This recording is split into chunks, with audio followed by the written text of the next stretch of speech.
Hello বন্ধুরা, টেকলাইট BD চ্যানেলের পক্ষ থেকে আপনাকে স্বাগতম। আপনারা যারা নিয়মিত ফেসবুক এবং টিকটক স্ক্রল করেন তারা কিন্তু অবশ্যই এরকম ছবি দেখেই থাকবেন। এরকম ছবি দেখতে যতটা সুন্দর, এগুলো তৈরি করাও কিন্তু ঠিক ততটা ইজি। আজকের ভিডিওতে আমি দেখিয়ে দেবো কিভাবে আপনারা এরকম ছবি এডিট করবেন খুব সহজেই। তাই চলুন বেশি কথা না বলে ভিডিও শুরু করা যাক। সর্বপ্রথম আপনার ফোন থেকে আপনারা লাইটরুম অ্যাপটি ওপেন করে নেবেন। ওপেন করার পর আপনারা এখানে অবশ্যই কিছুক্ষণ লোড নেবে। লোড নেওয়া হয়ে গেলে আপনাদের সামনে গ্যালারি শো করবে। আপনারা যেই ছবিটা এডিট করতে চান আপনারা এখান থেকে সেই ছবিটা সিলেক্ট করে নেবেন। আমি আমার পছন্দ মতো এই ছবিটা সিলেক্ট করে রাখছি। ছবিটা লাইটরুমে সিলেক্ট করা হয়ে গেলে লাইটরুমের নিচের দিকে আপনারা অনেকগুলো অপশন দেখতে পারবেন। এর মধ্যে একটা অপশন রয়েছে অ্যাডজাস্ট। আপনারা এখান থেকে সেই অ্যাডজাস্টের উপর একবার ট্যাপ দিয়ে দিবেন, ঠিক আছে। ট্যাপ দেওয়ার পর আপনাদের সামনে আরও অনেকগুলো অপশন চলে আসবে। এর মধ্যে একটি অপশন রয়েছে লাইট। আমি আপনাদের মার্ক করে দেখিয়ে দিচ্ছি কোন জায়গায় সেই লাইট অপশনটি রয়েছে। সো এখান থেকে দেখতেই পারছেন এখানে কিন্তু লাইট অপশনটি রয়েছে। সো আপনারা এখান থেকে লাইটের উপর ট্যাপ দিয়ে দিবেন। ট্যাপ দেওয়া হয়ে গেলে আরও বেশ কিছু অপশন শো করবে। এর উপরে রয়েছে এক্সপোজার। আপনারা এখান থেকে এক্সপোজারটা কিছুটা বাড়িয়ে নেবেন, ঠিক আছে। অবশ্যই ফটোর কোয়ালিটি এবং ব্যাকগ্রাউন্ড ইমেজের উপর ভিত্তি করে আপনারা এটা কিছুটা বাড়িয়ে নেবেন, ঠিক আছে। বেশি বাড়ালে আপনাদের ছবিটা অতিরিক্ত সাদা হয়ে যাবে। তা আপনারা মার্জিতভাবে যতটুকু মন চায় ততটুকু রেখে দিবেন। আপনাদের সুবিধার্থে আমি ছবিটাকে রেক্ট্যাঙ্গেল করে নিচ্ছি। রেক্ট্যাঙ্গেল করে নিলে আপনারা সাইডের সেই অ্যাডজাস্টমেন্ট আপনারা খুব ভালোভাবে দেখতে পারবেন। এরপর আপনারা অ্যাডজাস্টমেন্ট থেকে কন্ট্রাস্ট নামের একটি অপশন দেখতে পারবেন। আপনারা এখান থেকে ছবিটার সাথে মিল রেখে কন্ট্রাস্টটা কিছুটা বাড়িয়ে দিবেন। আমি এখান থেকে 26% উপর রেখে দিচ্ছি। এরপর আপনারা নিচের দিকে হাইলাইট নামের একটি অপশন দেখতে পারবেন। আপনারা হাইলাইটটা -70 বা তার আশেপাশে রেখে দিবেন। রেখে দেওয়ার পর আপনারা নিচের দিকে শ্যাডো নামের একটি অপশন দেখতে পারবেন। আপনারা এখান থেকে শ্যাডোটা +20-তে রেখে দিবেন। এরপর আপনারা নিচের দিকে যে হোয়াইট নামের অপশনটি দেখতে পাচ্ছেন আপনারা এই হোয়াইটের উপর চলে যাবেন। হোয়াইটের উপর চলে যাওয়ার পর আপনারা এখান থেকে +16-এর উপর রেখে দিবেন। এমনকি আপনারা ব্ল্যাকটাও এখান থেকে +16-এর উপর রেখে দিবেন। এরপর আপনারা সাইডে লাইটের নিচে কালার নামের একটি অপশন দেখতে পারবেন। আমি এখান থেকে মার্ক করে দেখিয়ে দিচ্ছি সেই কালার অপশনটি কোথায়। সো আপনারা এরপর চলে যাবেন কালার অপশনটিতে। কালার অপশনটিতে যাওয়ার পর আপনারা এখানে অনেকগুলো অপশন পেয়ে যাবেন। এখান থেকে আপনারা ভাইব্রেন্স নামের একটি অপশন চলে আসবে। আপনারা এখান থেকে ভাইব্রেন্সটা 16 বা তার আশেপাশে রেখে দিবেন। রেখে দেওয়ার পর আপনারা উপর দিকে কালার নামের একটি অপশন দেখতে পারবেন। আমি মার্ক করে দেখিয়ে দিচ্ছি সেই কালার অপশনটি কোথায়।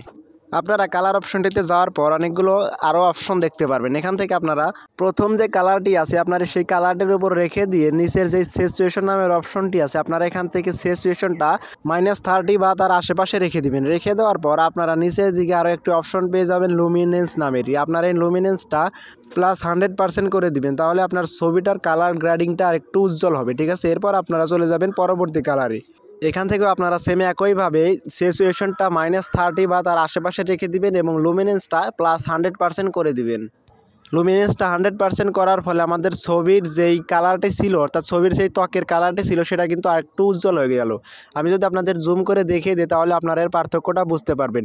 সো এখান থেকে দেখেন যদি আমি লুমিনেন্সটা মাইনাস দিকে নিয়ে আসি তাহলে ছবিটার স্ক্রিনের কালার কালো, এবং যদি প্লাসের দিকে নিয়ে যায় তাহলে এখান থেকে কালারটা কিন্তু জোস হয় এবং উজ্জ্বল হয়, ঠিক আছে। এরপর চলে যাবেন আপনারা পরবর্তী কালারে। পরবর্তী কালারে যাওয়ার পর আপনারা এখানে হিউ নামের একটি অপশন দেখতে পারবেন। আপনারা এটা হিউটা -100 করে দিবেন। এমনকি স্যাচুরেশনটা আপনারা -100 করে দিবেন। 100 করে দেওয়ার পর নিচের দিকে যে লুমিনেন্স নামের অপশনটি আছে এটা আপনারা 40 বা তার আশেপাশে রেখে দিবেন। যদি ছবিটাকে আপনারা কালারিং দেখতে চান তাহলে আপনারা এখান থেকে স্যাচুরেশনটাকে +100-এর দিকে ধাবিত করবেন।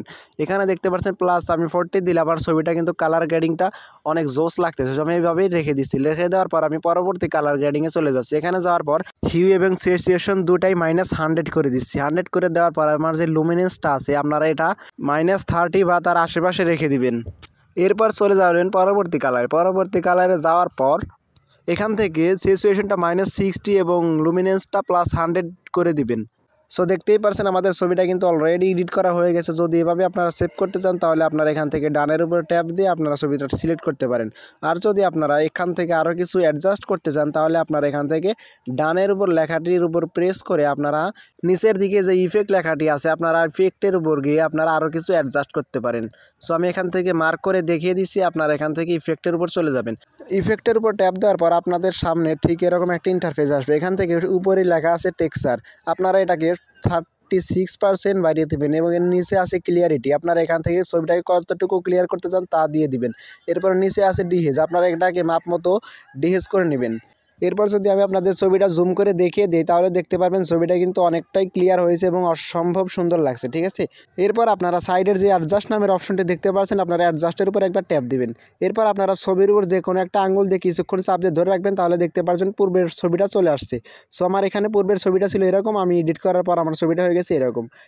সো এরপর আপনারা ছবিটা কীভাবে সেভ করবেন, ছবিটা সেভ করার জন্য আপনারা উপরের দিকে শেয়ার নামের একটি অপশন দেখতে পাচ্ছেন, আপনারা এখান থেকে শেয়ারের উপর একবার ট্যাপ দিয়ে দিবেন।